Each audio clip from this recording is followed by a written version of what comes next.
বন্ধুরা, আমরা প্রতিনিয়ত ভৌতিক অ্যানিমেটেড গল্প নিয়ে আসি। আমাদের ভিডিওগুলি ভালো লাগলে অবশ্যই চ্যানেলটি সাবস্ক্রাইব করুন আর নতুন ভিডিওর নোটিফিকেশন পেতে বেল আইকন চাপতে ভুলবেন না।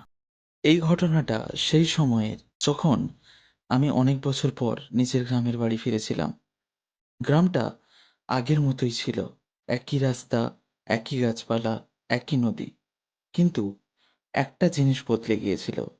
গ্রামের একদম শেষ প্রান্তে থাকা পুরনো একটি মন্দির এখন পুরোপুরি পরিত্যক্ত। ছোটবেলায় আমি বহুবার ওই মন্দিরে গিয়েছি, কিন্তু একটা দুর্ঘটনার পর থেকে সবাই সেখানে যাওয়া বন্ধ করে দেয়। শোনা যেত প্রতিদিন রাত ঠিক 12টার সময় ওই মন্দিরের ঘন্টা নিজে থেকেই বাজতে শুরু করে, আর যে ওই শব্দের দিকে যায় সে আর কখনোই ফিরে আসে না। আমি এইসব কথা বিশ্বাস করতাম না, কিন্তু গ্রামে আসার পর বারবার এই গল্প শুনতে শুনতে আমার ভেতরে একটা অদ্ভুত টান অনুভব করতে লাগলো, যেন কেউ আমাকে ওই মন্দিরের দিকে ডাকছে। সেই রাতে ঠিক করলাম আমি নিজেই গিয়ে দেখব। রাত প্রায় 11টার সময় আমি বাড়ি থেকে বের হলাম। চারপাশে একদম নির্জন, বাতাসটা ঠান্ডা আর ভারী লাগছিল, যেন কিছু আমাকে থামাতে চাইছে। তবুও আমি এগিয়ে যেতে থাকলাম। মন্দিরে পৌঁছাতে পৌঁছাতে প্রায় 12টা বেজে গেল। মন্দিরটা অন্ধকারে ঢেকেছিল। ভাঙা দেওয়াল আর মরচে ধরা দরজা যেন কোনো পুরনো ভয়ঙ্কর স্মৃতির মতো দাঁড়িয়ে আছে। আমি সিঁড়িতে পা রাখতেই হঠাৎ করে জোরে ঘন্টার শব্দ চারিদিকে ছড়িয়ে পড়ল। আমার বুকটা ধক করে উঠল।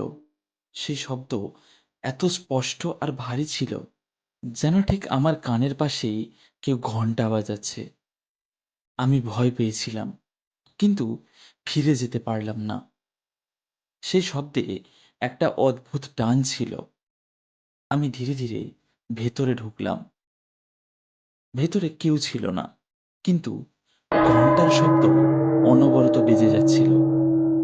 বরং প্রতিবার সেটা আরো আমার কাছে চলে আসছিল। আমি চারিদিকে তাকালাম। তখনই আমার চোখে পড়ে মন্দিরের ভেতরের পুরনো মূর্তির দিকে। তার চোখে যেন অদ্ভুতভাবে এক আলো বিচ্ছুরিত হচ্ছিল। মনে হচ্ছিল সে আমাকে দেখছে। হঠাৎ আমার মনে হলো আমার ঠিক পেছনে কেউ দাঁড়িয়ে আছে।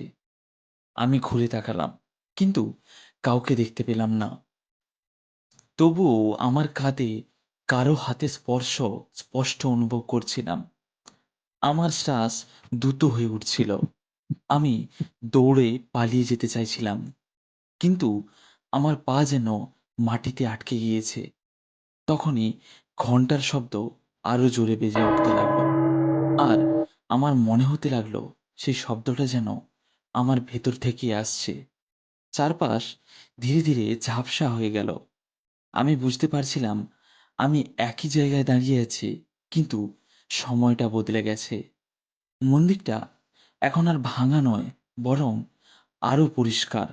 চারপাশে মানুষ আছে, পুজো চলছে, কিন্তু কেউ আমাকে দেখতে পাচ্ছে না। যেন আমি সেখানে নেই।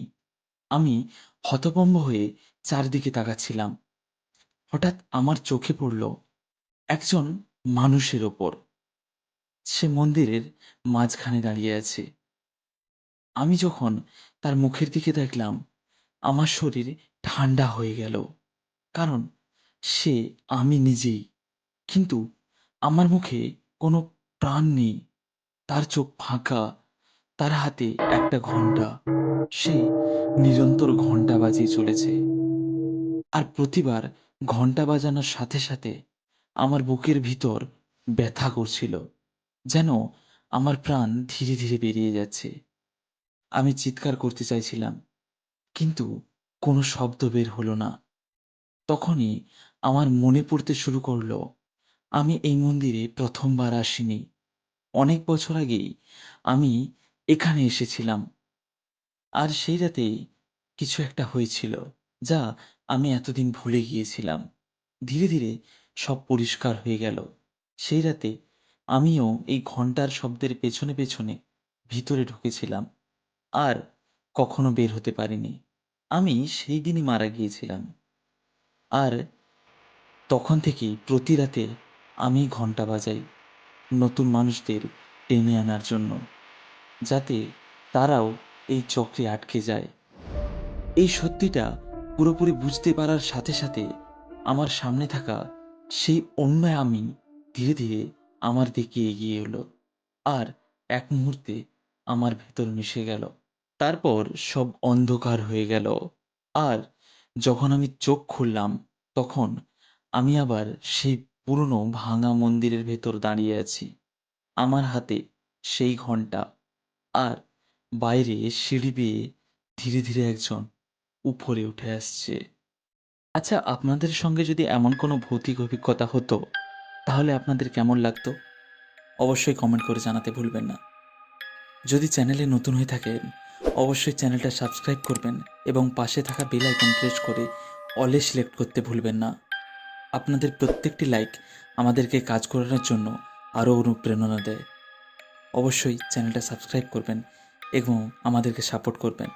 শুভরাত্রি।